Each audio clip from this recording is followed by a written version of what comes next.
Bom dia, gente, sejam bem-vindos. Estamos no capítulo 4 de 1 aos Coríntios, primeira carta aos Coríntios. Temos aí a segunda, logo em seguida, mas ainda falta muita coisa, estamos só no início dessa. É uma carta um pouco grande, como você sabe, esse é o canal onde a gente lê um capítulo da Bíblia por dia.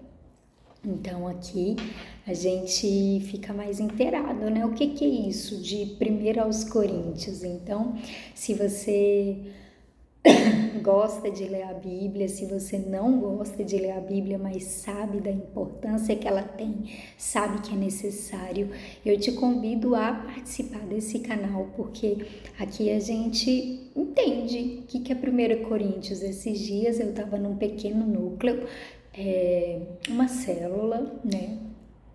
Pequeno núcleo é o nome que a gente dá na nossa igreja.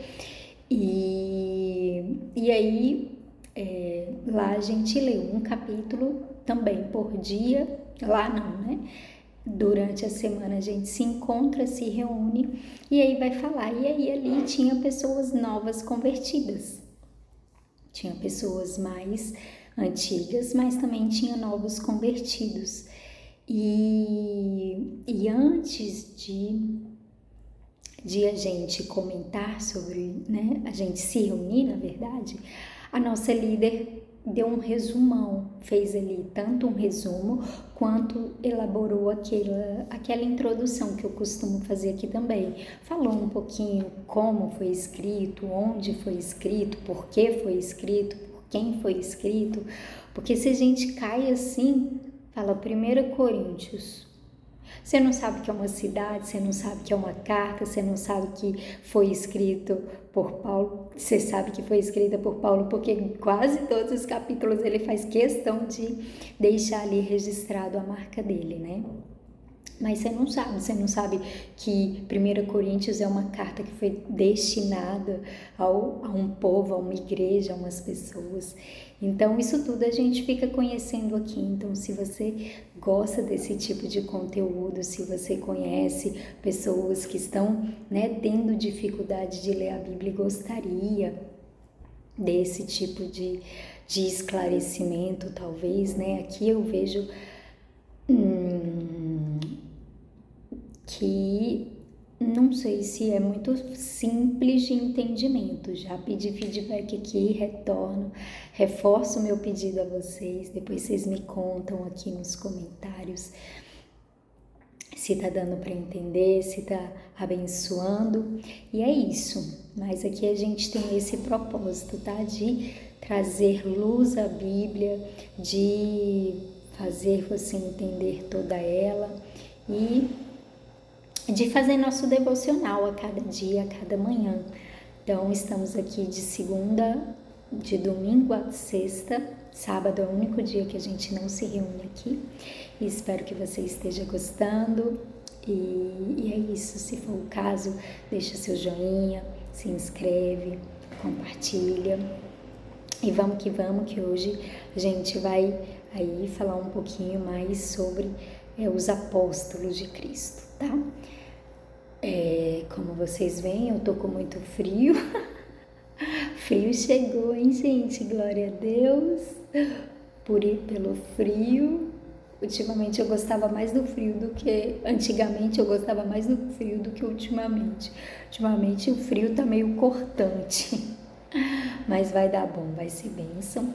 Vamos começar orando e aí a gente parte para a nossa leitura. Amém. Deus, obrigado pelo dia de hoje. Obrigada, Paizinho, pela oportunidade da Tua Palavra, de poder ler, de poder ter acesso, de poder compartilhar, Deus, de poder estar fazendo a diferença, eu creio, aqui no YouTube. Deus, em nome de Jesus, Pai, Nós sabemos que existem tantos, sabe, Deus, compartilhando a Tua palavra, dando, entregando de si, Deus, o que tem de mais precioso, o que o Senhor deu como um dom, como algo que cada um possa fazer, Deus. Em nome de Jesus, aqui estou eu também, sabe, Pai, e atraia esse canal, Deus, as pessoas das quais o Senhor quer usar, Deus. Quero abençoar com esse conteúdo, com essa matéria, sabe, Deus, em nome de Jesus, que a cada dia nós nos sintamos transformados, Deus, pela Tua palavra, Deus, em nome de Jesus, faz em nós o Teu querer, o Teu realizar, haja com poder, como Paulo vai dizer aqui neste capítulo, Pai, sabe, que com poder e com palavras, Ele proferiu as mensagens do Evangelho, Deus, e eu oro por poder, Deus, neste lugar, pelo poder de Deus sendo manifesto, Deus, transformando vidas, pela Tua palavra, fazendo o que só o Senhor pode fazer na vida de cada um aqui. Eu oro, te peço, coloco diante de Ti a minha vida, a minha boca, a minha voz, que o Senhor use tudo neste momento para a Tua honra, a Tua glória, em nome de Jesus. Amém? Bora. Vai dizer assim: vocês nos devem tratar como servidores de Cristo, que foram encarregados de administrar a realização dos planos secretos de Deus. O que se exige de quem tem essa responsabilidade é que seja fiel ao seu Senhor. Mas, para mim, não tem a menor importância ser julgado por vocês ou por um tribunal humano. Eu não julgo nem a mim mesmo. A minha consciência está limpa. Mas isso não prova que sou de fato inocente. Quem me julga é o Senhor. Portanto, não julguem ninguém antes da hora. Esperem o julgamento final. Quando o Senhor vier, Ele trará para a luz os segredos escondidos no escuro e mostrará as intenções que estão no coração das pessoas. Então, cada um receberá de Deus os elogios que merece. Meus irmãos, é para instruir vocês que eu tenho aplicado essas lições a mim mesmo e a Apolo. Usei nós dois como exemplo para que vocês aprendam o que quer dizer o ditado. Obedeça ao que está escrito. Ninguém deve se orgulhar de uma pessoa e desprezar outra. Quem é que faz você superior aos outros? Por acaso não foi Deus quem lhe deu tudo o que você tem? Então, por que é que você fica todo orgulhoso como se o que você tem não fosse dado por Deus? Pelo que parece, vocês já têm tudo o que precisam, já são ricos, vocês já se tornaram reis e nós não. Que bom se vocês fossem reis de verdade, para que nós pudéssemos reinar junto com vocês, porque me parece que Deus pôs a nós, os apóstolos, no último lugar. Somos como as pessoas condenadas a morrer em público, como espetáculos para o mundo inteiro, tanto para os anjos como para os seres humanos. Por causa de Cristo, nós somos loucos, mas vocês são sábios por estarem unidos com eles. Nós somos fracos e vocês são fortes. Vocês são respeitados e nós somos desprezados. Até agora temos passado fome e sede. Temos nos vestido com trapos, temos recebido bofetadas e não temos lugar certo para morar. Temos nos cansado de trabalhar para nos sustentar. Quando somos amaldiçoados, nós abençoamos. Quando somos perseguidos, aguentamos com paciência. Quando somos insultados, respondemos com palavras delicadas. Somos considerados como lixo e até agora somos tratados como a imundície deste mundo. Não estou escrevendo essas coisas para envergonhar vocês, mas para ensiná-los como se vocês fossem meus próprios filhos queridos. Mesmo que vocês tivessem milhares de mestres na fé cristã, não poderiam ter mais de um pai. Pois, quando levei a vocês o Evangelho, eu me tornei o pai de vocês na vida que vivem em união com Cristo Jesus. Portanto, eu peço que sigam o meu exemplo. Por isso, estou enviando para vocês Timóteo, que é meu querido e fiel filho no Senhor. Ele vai ajudá-los a lembrarem dos caminhos que sigo na nova vida que tenho em união com Cristo Jesus. Caminhos esses que ensino em todas as igrejas. Alguns de vocês ficaram orgulhosos, certos de que eu não iria visitá-los. Porém, se o Senhor quiser, eu vou visitá-los logo. Então vou saber o que esses orgulhosos são capazes de fazer, e não somente o que eles são capazes de dizer. Pois o reino de Deus não é coisa de palavras, mas de poder. O que é que vocês preferem? Que eu vá até vocês com um chicote ou com um coração cheio de amor e bondade? Eita! É isso, gente. Capítulo 4 de 1 Coríntios. Então, Paulo ele vai começar falando sobre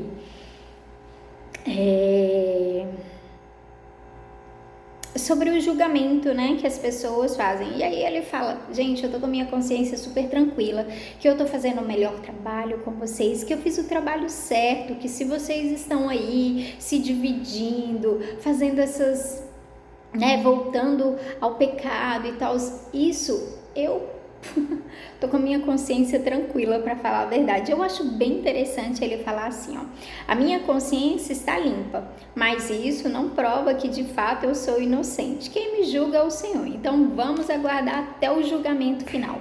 Ele fala, sabe o que, gente? Aqui que ele tá fazendo o seu melhor com tudo que ele tem, com tudo que ele sabe. Ele sabe que no dia do julgamento final, o dia que o Senhor for ali falar, Paulo, e aí, como é que você, né? Vamos ver aqui como é que você usou suas coisas. Ele vai falar, se eu não falei, se eu não fiz alguma coisa, foi por ignorância, por não saber que era necessário. Porque o que o Senhor colocou dentro de mim, eu entreguei, eu me sacrifiquei. E aí, em seguida, logo abaixo, ele vai falar, vocês são ricos. E os que estão unidos com Cristo, olha só que legal. Por causa de Cristo, nós somos loucos, mas vocês são sábios por estarem unidos com Ele. Nós somos fracos e vocês são fortes. Vocês são respeitados e nós somos desprezados. Até agora temos passado fome e sede, temos nos vestido com trapos, temos recebido bofetadas e não temos nem lugar certo para morar. Temos nos cansado de trabalhar para nos sustentar. Quando somos amaldiçoados, nós abençoamos. Quando somos perseguidos, aguentamos com paciência. E quando somos insultados, respondemos com palavras delicadas. Somos considerados como lixo e até agora somos tratados como imundícia deste mundo. Foi ontem? Acho que foi. Foi.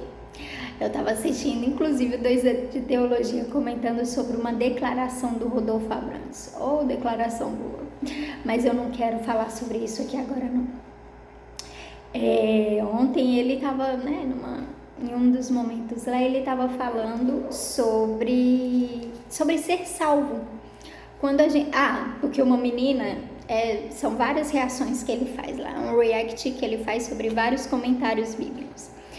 E aí uma menina virou e falou, gente, quando me falaram que eu tinha que aceitar Cristo, falaram que era só isso, que eu tinha, que era para eu ser salva, falaram que era só aceitar Cristo. Mas agora eu tenho que fazer jejum, tenho que orar, tenho que me abster disso, me abster daquilo, nananana. E eu comecei aqui falando do meu pequeno núcleo e na última reunião que a gente teve, a gente estava comentando ali Efésios. E foi um pouquinho sobre isso também que Paulo começa ali, a gente ainda vai passar por Efésios. Paulo começa falando, vocês não devem se irar, não devem roubar. Aí depois ele fala até do relacionamento interpessoal que a gente deve ter uns com os outros. E aqui nesse capítulo, Paulo vai falar o seguinte, vocês que estão unidos com Cristo, vocês são ricos, vocês são fortes. Gente, a pessoa que está unida com Cristo, se ela foi salva, se ela se converteu, gente, ela tem, a melhor vida. Não sei vocês, mas, na minha igreja, assim, os novos convertidos, os velhos também, alguns dos mais velhos, assim, ele tem uma vida muito boa, muito... E eu não tô falando que essas pessoas não têm compromisso, mas a partir do momento que a gente se compromete um pouco mais com Cristo, Paulo aqui, ele se comprometeu como um apóstolo de Cristo. E aí... ele precisou passar por algumas coisas que uma pessoa que é salva não precisa passar. Assim, que uma pessoa que é apenas salva, às vezes não passa. Não é todo mundo que vai para as nações, como Paulo foi. Não é todo mundo que vai. A pessoa às vezes vai ter consciência ali de que aceitou a Cristo, de que é salva e vai continuar vivendo sua vida, vai continuar. Mas a pessoa que faz um compromisso com Cristo, a pessoa que começa a obedecer, começa a ser discipulado pelo próprio Cristo, né, pelo Espírito Santo, se deixa ser usado, essa pessoa vai muitas vezes passar pelo que Paulo passou, ser considerado, né, vai passar por muitas coisas, vai ter que abrir mão de muitas coisas. Tem uma frase importante que fala, eu nem lembro de quem que é, mas fala: você ser salvo em Cristo, você tem tudo. O discipulado vai te custar tudo, né? Então é isso. Então Paulo aqui ele está falando um pouquinho sobre isso, um pouquinho sobre o que lhe custava ser um apóstolo, né? Ser uma pessoa no qual se deixou ser usada por Deus, se entregou totalmente. E aí, para finalizar, que meu tempo já se esgotou, ele vai falar ali sobre as pessoas. Ele tá falando, tem pessoa falando que eu não vou mais visitar vocês, e aí eles estão cheios de orgulhos aí, querendo mandar e desmandar, né? Pois é, mas vocês não pedem por esperar. Se Deus quiser, eu vou sim. E aí eu quero ver o que eles vão apresentar. Porque o reino de Deus não é feito só de palavras, mas de poder. Palavras e de poder, palavras poderosas, né? Aquilo que vem do Espírito Santo, ele tem um poder para transformar, para mudar. Tem muita gente, a gente começou orando aqui, tem muita gente que tem feito um trabalho belíssimo na internet de cura, né? Mais uma vez eu venho aqui reforçar, o profeta Vinícius Iracete, ele é um homem tremendo. E a gente vê ali mulheres engravidando, pessoas sendo curadas, pessoas aceitando Jesus que nunca tiveram contato, assim.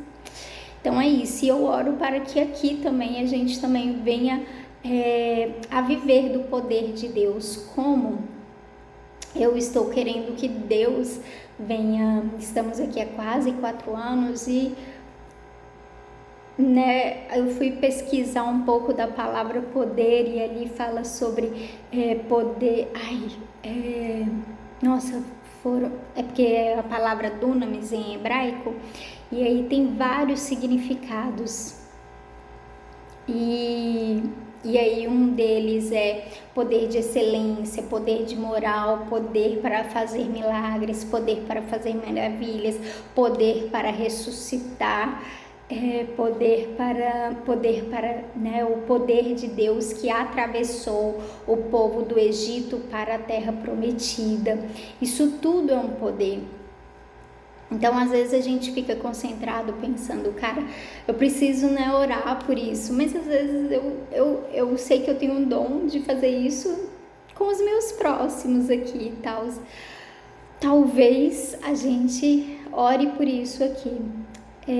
Mas quem sabe o poder do Evangelho para te transportar de um lugar hoje de escravidão, de trevas, de escuridão, para o reino maravilhoso da luz do Senhor, né? Para te libertar, para trazer libertação de dentro para fora. Então isso eu considero assim o meu chamado. Então é isso, gente, mas vamos ver como Deus vai nos usando aqui, que a gente possa aí se deixar ser usado também, sabe? Ser discipulado por Cristo, saber o que Ele tem cobrado de nós e entregar tudo. Amém? É isso, meu tempo se esgotou. Deus abençoe, tchau, tchau.